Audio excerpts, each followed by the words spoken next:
Hello Libra, second half of 2026. Ito na po ang inyong reading. Kuha tayo ng ilang guidance, advice, messages para sa inyo. Kamusta kayo Libra?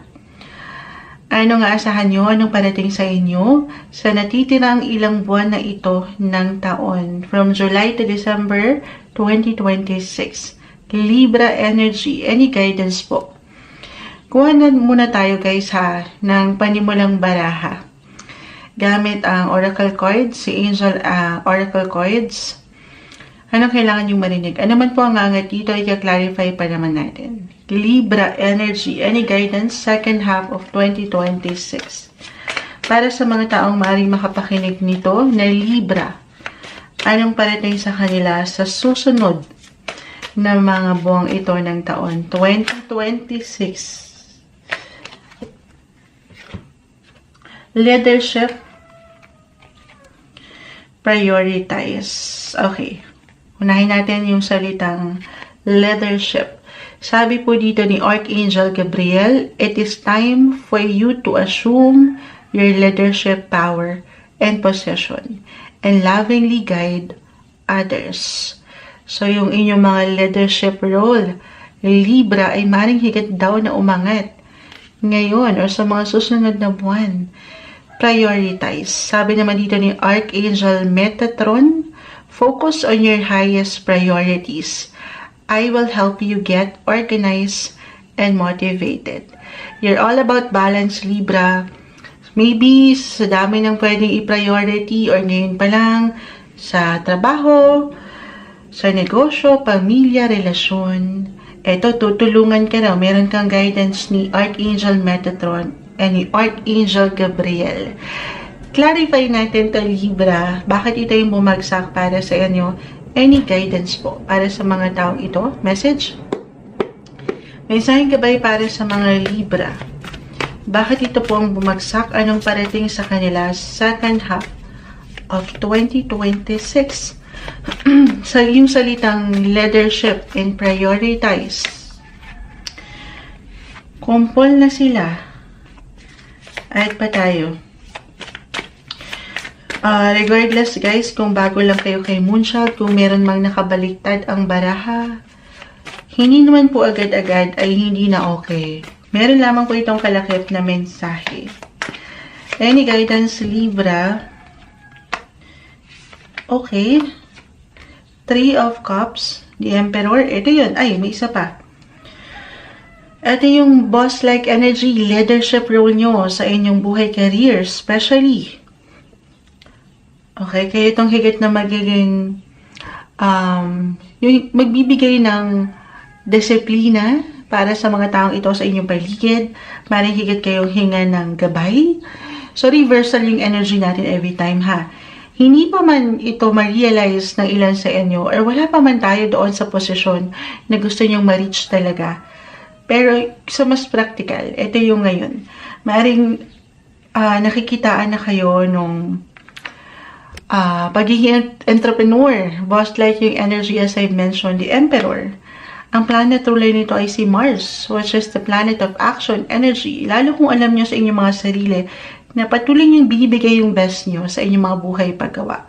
Okay, yan ay hindi mababalewala actually.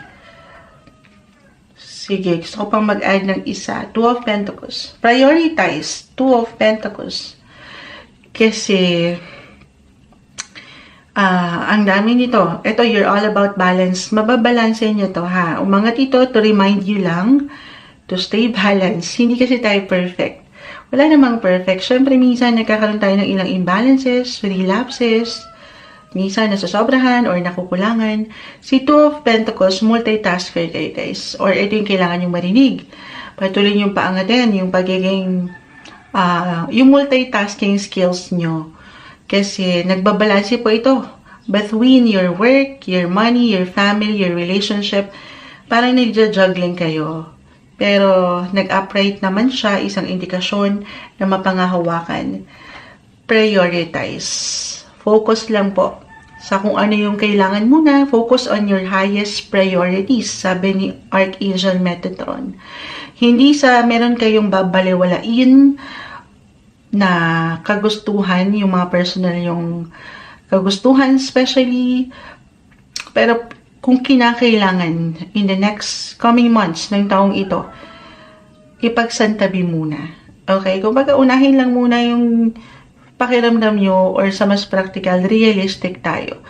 Kailangan yung unang matugunan, unang bilhin, unang mapagbigyan. Alam niyo yan. Ganon yung energy nito, ha? Be organized daw. Set your intentions. Magplano. Para sigurado, kung patungkol po ito sa mga pangarap nyo pa, isa-isa lang. Okay? Speaking of pangarap na hindi imposibleng maisakatuparan, ito na naman tayo sa mga hindi imposible. Yes guys, si Jupiter. Marahil kailangan na natin mabanggit ito, Jupiter, which is, kanina ko pa na-mention, live na live tayo. The planet of, ayan, may dumaraan na namang eroplano. Meron ba kayong travel, Libra? Kahit sa simpleng pagpaplano, baka ito yung isa sa goal nyo, na for some, I feel hindi agad-agad maisakatuparan ng ilan, pero ando na, isa-isa. Hindi imposible. Ito, si Nine of Cups, this is about your dreams din. Si Jupiter kasi, which is the planet of travel, abundance, good luck, good fortune, it will enter your 11th house of hopes. Yung hopes, yung dreams nyo, yung wishes nyo, ilang wishful thinking nyo na gustong makamit. Kaya siguro prioritize. Gusto nyong bilhin. Ayan, believe in the impossible, guys. Jupiter again is the planet of luck, wealth, happiness, fulfillment. It will enter your 11th house of wishes. Dream, believe, survive ang pinaka-mantra nyo. Pang starstruck na naman to, Libra. Pero, isa-isa lang. Okay, kasi syempre sa reality, magkakaiba po ang bawat isa, ha. Hindi lahat ay nabibigyan ng opportunity na maisakatuparan lahat. The Nine of Cups, ito talaga yun. This is about yung wishes. Nag-reverse pa kasi marahil pinaghahanda kayo. Pinagpa-priority kayo sa mas practical muna. Isa-isa yung maisakatuparan to, guys. Pero sa ngayon, kaya nag-reverse to, isang indikasyon na papaangatin daw po yung pagkasapat. Okay, kung nasaan kayo ngayon. Kasi si 11th house again, Jupiter, will enter your 11th house, connected yan sa future. Sa mga gusto nyong marating pa, ma-achieve. Okay? Very futuristic yung energy po ni 11th house. So, kaya kanina ko pa na-mention, prioritize, magplano, kung kailangan nyo i-review muna, i-re-evaluate, i-reassess, pag-aralan ng mga bagay, gawin yun. Kasi kapag masyado tayo nagiging futuristic, masyado natin gustong harapin agad or makamit agad yung mga goals natin, ayan, minsan nakaka-overwhelm po yan. Overwhelming, even confusing na sa pakiramdam. So, take it easy. Kalma. Kung nasaan ngayon, be satisfied. As long as ibibigay, patuloy yung papaangatin ang inyong mga leadership skills. Ayan, yung mga role nyo in life. Wala kayong dapat ikabahala. Okay? Ganun yung energy niyan, guys. Other messages, alam nyo, may hugot, no? Three of Cups. Sa 11th house, connected po yan sa inyong mga circle, your network, your friendship. Si Three of Cups, bumagsak sa tarot. This is about your friendship, your circle. Pakita natin sa live, although naka-reverse, maybe a reminder to be open. Libra, patuloy ka maging bukas sa ilang taong ito. I see Ace of Cups, new connections, new friendship, new love interest, why not? May mga bagong tao na pwedeng pumasok sa inyong buhay, na why not?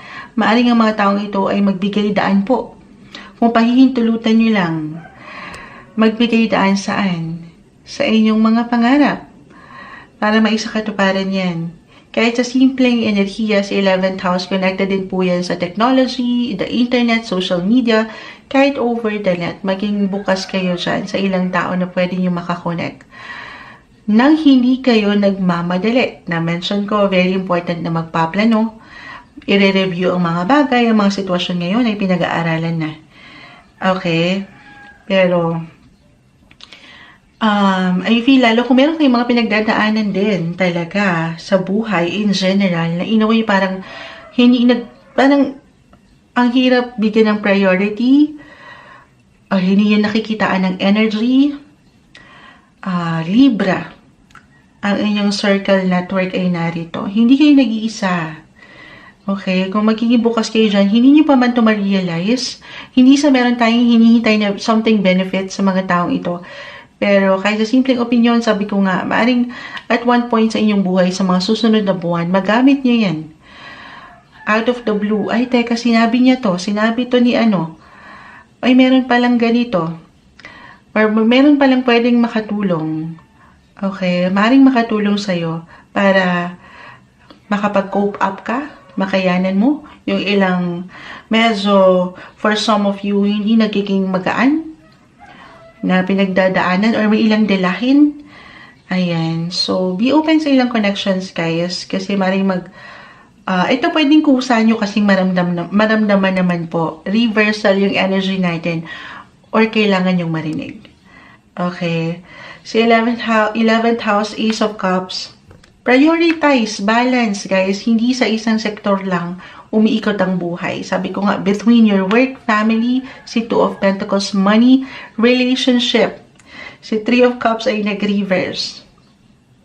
Hopefully, ayan, nakikita ko sa ilang wishes niya rin. Masyado rin seryoso ang mga bagay na bumabagsak na ang ganda. Pero bigyan niyo rin ng pagkakataon ng sarili, Libra, na makapag-relax, to have fun, enjoy naman ang life. Okay? Kasi, ayan, as long as yung buhay nyo naman ibibigay nyo yung best nyo, napaprioritize nyo ng nasa balance ang mga situation, wala kang dapat ikabahala. Manifestation ang 11th house, guys. I mean, umangat yun dito.